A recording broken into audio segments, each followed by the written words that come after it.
আসসালামু আলাইকুম ওয়া রাহমাতুল্লাহি ওয়া বারাকাতুহু। হামিদাও ওয়া নুসাল্লি আলা রাসূলিহিল কারীম, আম্মা বা'দ। আজকে ঈমানের ৭৭টি শাখার আমরা যে বিষয়টি নিয়ে আলোচনা করব সেটা হচ্ছে যে পারিবারিক দায়িত্ব ও নৈতিক সুরক্ষা। পারিবারিক দায়িত্ব এটা ঈমানের অত্যন্ত গুরুত্বপূর্ণ একটি অংশ, ঈমানের শাখার অত্যন্ত গুরুত্বপূর্ণ একটি অংশ। এক নম্বর হচ্ছে যে স্ত্রী সন্তানদের হক আদায় করা।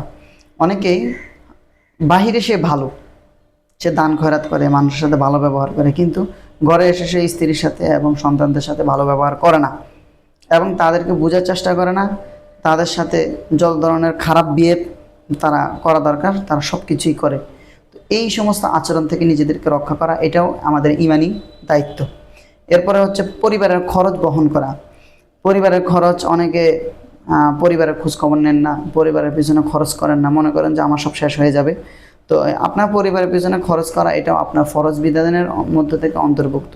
মা বাবাকে খরচ দেন না বা বাচ্চা কাচ্চাদেরকে খরচ দেন না। আপনার সামর্থ্য অনুযায়ী যতটুকু আছে আপনি পরিশ্রম করে যতটুকু আপনার সম্ভব আপনি ততটুকু তাদেরকে দেওয়ার চেষ্টা করবেন। এটাও আমাদের ঈমানে একটা দায়িত্ব, ঈমানের একটা অত্যন্ত গুরুত্বপূর্ণ একটি অংশ। এর পরবর্তীতে আছে সন্তানদেরকে আদব কায়দা শিক্ষা দেওয়া।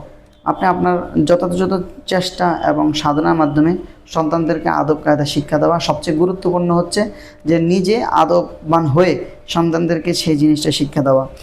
আপনি নিজে আপনার মা বাবার সাথে ভালো ব্যবহার, সমাজের মানুষের সাথে ভালো ব্যবহার করার মাধ্যমে সন্তানদেরকে আদব কায়দা শিক্ষা দেওয়া এবং শাসনের মাধ্যমেও আদব কায়দা শিক্ষা দেওয়া যায়, অথবা কোনো শিক্ষকের মাধ্যমেও আপনি আপনার সন্তানদেরকে আদব কায়দার ব্যাপারে খুবই মনোযোগী হওয়া।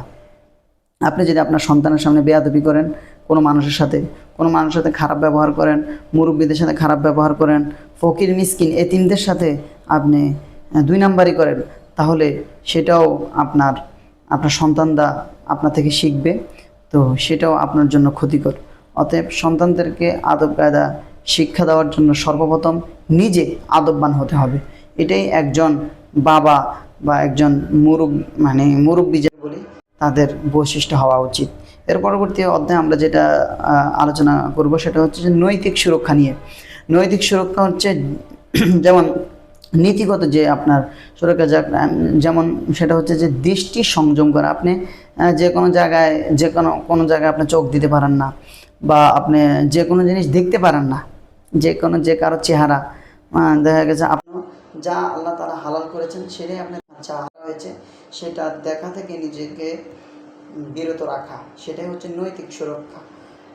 এর পরবর্তীতে যে জিহ্বাকে সংযম করা।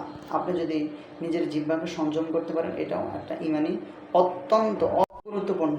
ইতিপূর্বে যে আলোচনাগুলো করেছি গুরুত্বপূর্ণ, সবগুলোই গুরুত্বপূর্ণ, এটা কিন্তু আরও অত্যন্ত গুরুত্বপূর্ণ। আপনি যদি আপনার জিহ্বাকে আপনি যতটুকু কন্ট্রোলে নিয়ে আসতে পারবেন আপনি ইনশাল্লাহ আপনি ততই সেফ। নম্বর হচ্ছে কানে হারাম শোনা থেকে, গান বাজনা, গীবত শোনা, বিভিন্ন ধরনের খারাপ অশ্লীলতা শোনা বা দেখা, এই সবগুলো থেকে নিজেকে রক্ষা করা। এর পরবর্তীতে হচ্ছে এমন কোনো কিছু স্পর্শ না করা যা আপনার জন্য হারাম করা হয়েছে, ঠিক আছে। তারপরে পায়ে হারাম স্থানে যাওয়া থেকে, আপনি সিনেমা হলে গেলেন বা এমন কোনো জায়গায় গেলেন যেটা পার মাধ্যমে এমন কোনো জায়গায় গেলেন যেটা হারাম, সেটা থেকে নিজেকে রক্ষা করা। হারাম উপার্জন ত্যাগ করা।